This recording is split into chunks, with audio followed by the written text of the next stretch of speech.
Atenção! Começa agora uma teleaula de ensaios de materiais do curso profissionalizante. Você vai assistir a teleaula de número 23. Bons estudos!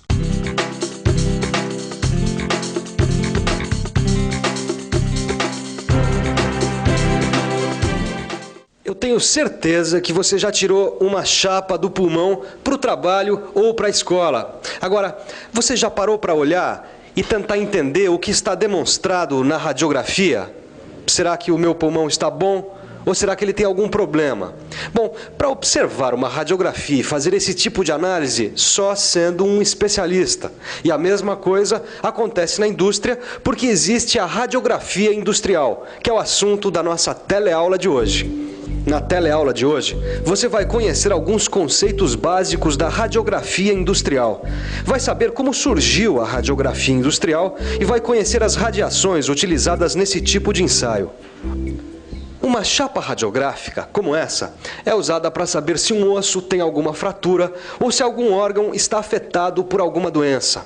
A radiografia industrial é o mesmo tipo de exame, só que ela serve para detectar a descontinuidade dos materiais. Por isso mesmo, fique esperto, porque na teleaula de hoje você vai começar a conhecer outro ensaio não destrutivo, a radiografia industrial.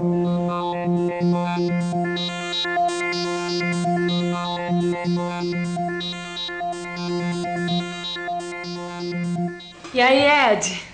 E aí, Nilza, tudo bom? Tudo. Olha, Ed, eu acho que você vai ter que pilotar o kart na próxima corrida, viu? O que aconteceu? Olha só, caí na minha casa, depois fui pro hospital, chegando lá o médico examinou, pediu uma radiografia numa daquelas máquinas de fazer raio-x, resultado, luxação. Ainda bem que não quebrou nenhum osso, hein? Sabe que essa história da radiografia na sua mão me fez lembrar daquele caso? É? Do que você tá falando? Você lembra do Rafinha? Que bateu o kart porque quebrou a barra de direção? Então, existia um problema interno que foi impossível detectar com um exame simples. Então, a barra de direção teve que passar por um ensaio por radiografia. Ed, eu acho que você pirou. Não, Neuza, o que eu tô querendo dizer é que a radiografia industrial utiliza o mesmo princípio da radiografia dos hospitais. O material que vai ser ensaiado é colocado entre uma fonte emissora de radiação e um filme. Uma parte dos raios emitidos é absorvida pelo material e a outra vai atravessar o material e sensibilizar o filme, produzindo nele uma imagem do material ensaiado. Como a radiografia da minha mão? Aparentemente sim, só que a radiografia industrial usa doses de radiação 10 vezes maiores que a utilizada pela radiografia na sua mão. Nossa, que perigo! Você já viu então que a segurança é um dos fatores mais importantes nesse ensaio, né? Ô Silva, eu ainda não entendi uma coisa. Pra que tirar radiografia de um material, hein? Isso é fácil de entender, Caio. Imagine um gasoduto transportando gás sob alta pressão em uma refinaria. Pois bem, esse é o tipo de coisa que não pode falhar nunca. Se uma solda não estiver adequada, ela não vai resistir à pressão. Não resistindo à pressão, pode haver um vazamento. Claro. E com isso, provocar um acidente de grande monta. Guardadas as devidas proporções, é como se o material de uma panela de pressão apresentasse defeito. É perigoso, né? É sim. Para evitar acidentes, a gente precisa ter certeza de que não há defeito nos produtos. Por isso, a gente usa os ensaios não destrutivos, como no caso da radiografia, dependendo do uso que o produto vai ter. Companheiro, diz pra gente, você já precisou tirar uma radiografia? Sim. De que parte do corpo? Da cabeça, do fêmur, da coluna, do braço. Pulmão e estômago. Da cabeça. Pulmão. Todo mundo sabe que a radiografia é muito importante para o corpo humano. O que ninguém imagina é que ela é muito importante também para a indústria metalmecânica. E pensar que tudo começou por acaso. Em 1895, o professor William Conrad Röntgen pesquisava a fluorescência causada por raios catódicos numa folha de papel recoberta por uma película de sal de bário. Sem querer, ele esqueceu de retirar uma caixa de papelão que protegia a ampola de raios catódicos. Então, ele percebeu que mesmo assim ocorria a fluorescência na película de sal de bário. Se você não se lembra o que são raios catódicos, tá aí uma ótima chance para ficar por dentro.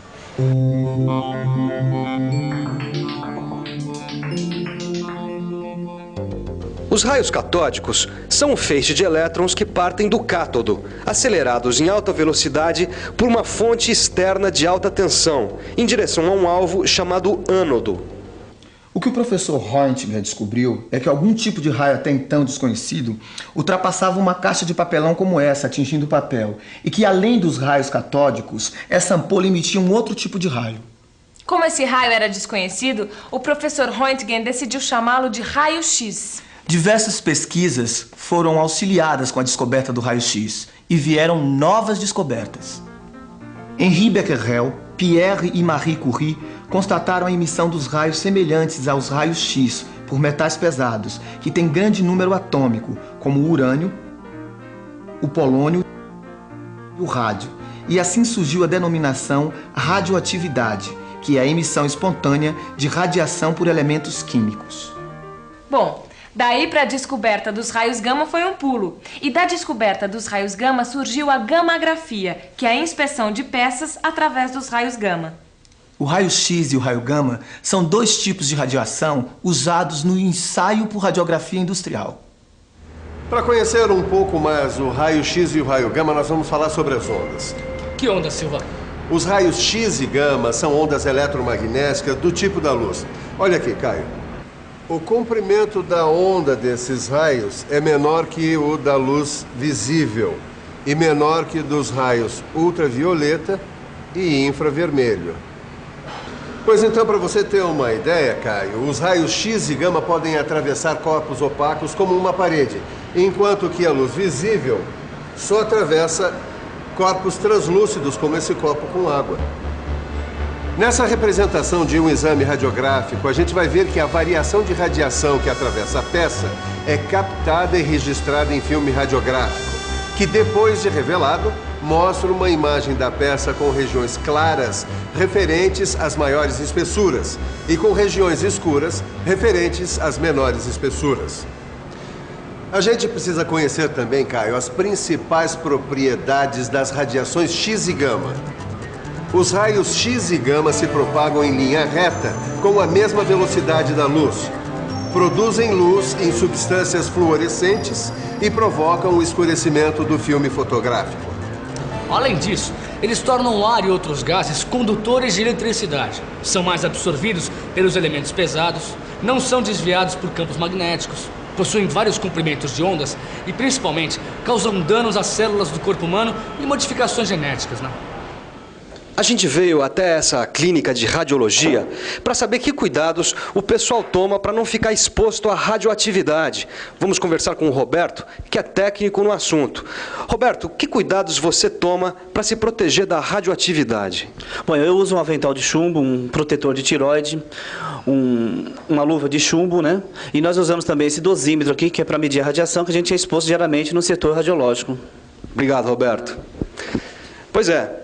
Na radiografia industrial, o cuidado tem que ser redobrado porque as doses de radioatividade são ainda maiores. Por isso, é importante a gente conhecer a geração do raio-x. O átomo é constituído de núcleo, com seus prótons e nêutrons, mais a eletrosfera.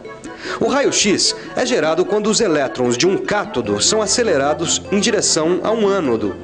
Esses elétrons penetram na eletrosfera do metal do ânodo, causando sua instabilidade com grande liberação de calor e de ondas eletromagnéticas, que são os raios-x. Este é o tubo de Coolidge, um dispositivo usado para gerar raios-x. Ele é composto de uma ampola de vidro com alto vácuo que contém um cátodo feito de um filamento aquecido e um ânodo feito de um metal com alto ponto de fusão. As tensões utilizadas na produção do raio-x são da ordem de 80.000 a 500.000 volts. E tem mais, quanto menor for o comprimento da onda, maior será o poder de penetração do raio-x. Ed, vamos ver o que a gente descobre sobre a geração dos raios gama.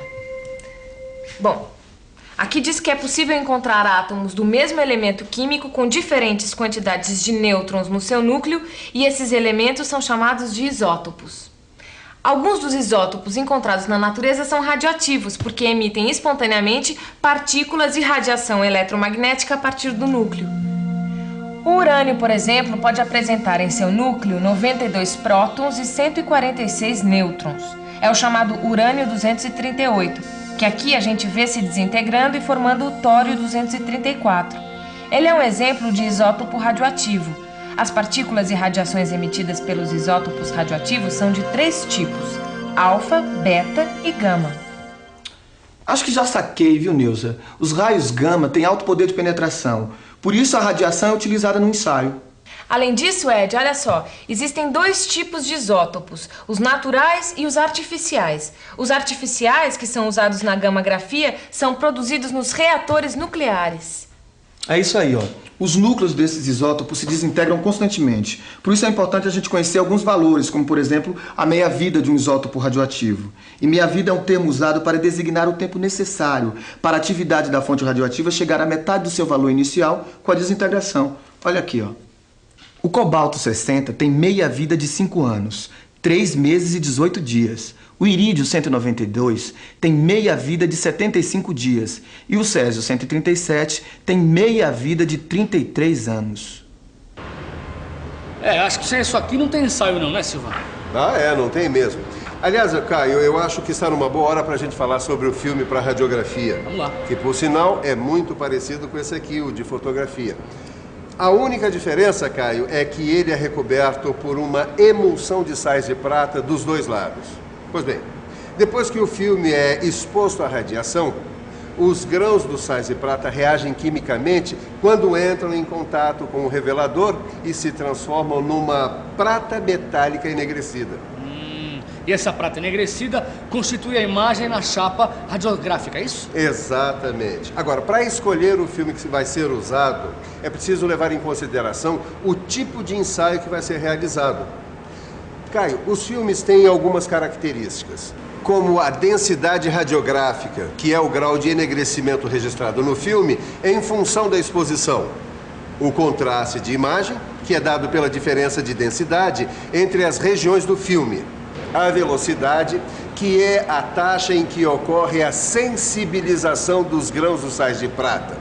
Filmes com grãos maiores precisam de menos tempo de exposição. E a granulometria, que é o tamanho dos grãos dos sais de prata da emulsão.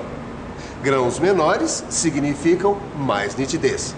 Pois muito bem, eu acho que agora então já dá para falar sobre a qualidade e a sensibilidade da radiografia. A radiografia de qualidade tem que ter nitidez e boa definição de imagem. E a gente consegue isso controlando a densidade de imagem e o contraste da imagem. Além disso, a gente tem que evitar falhas de processamento do filme, como esses arranhões e manchas. O grau de sensibilidade radiográfica, Caio, pode ser alto, médio ou baixo e é controlado por um penetrômetro. Para controlar a sensibilidade radiográfica, basta a colocação de penetrômetros sobre a face metálica voltada para o tubo. Os penetrômetros, ou IQI, que significa Indicadores de Qualidade de Imagem, são dispositivos colocados em evidência sobre a peça para a verificação da qualidade radiográfica. O IQI tem que ter 2% da menor espessura da peça analisada e tem que estar visível na radiografia. Bom, agora que você já foi apresentado à radiografia industrial, comece a se preparar para as próximas teleaulas. E para isso, nada melhor do que a nossa revisão. E atenção, se liga aí que é hora da revisão. Na teleaula de hoje, você conheceu o ensaio por radiografia. Viu que tudo começou com o estudo dos raios catódicos e conheceu a geração dos raios X e gama. Conheceu o filme usado na radiografia industrial. E, finalmente, viu que os penetrômetros servem para a verificação da qualidade e sensibilidade radiográfica. Bom, acho que deu para você perceber que a radiografia industrial é um importante ensaio não destrutivo. Por isso mesmo, dê uma boa olhada no seu livro e resolva os exercícios. Na próxima teleaula tem mais radiografia industrial. Até lá!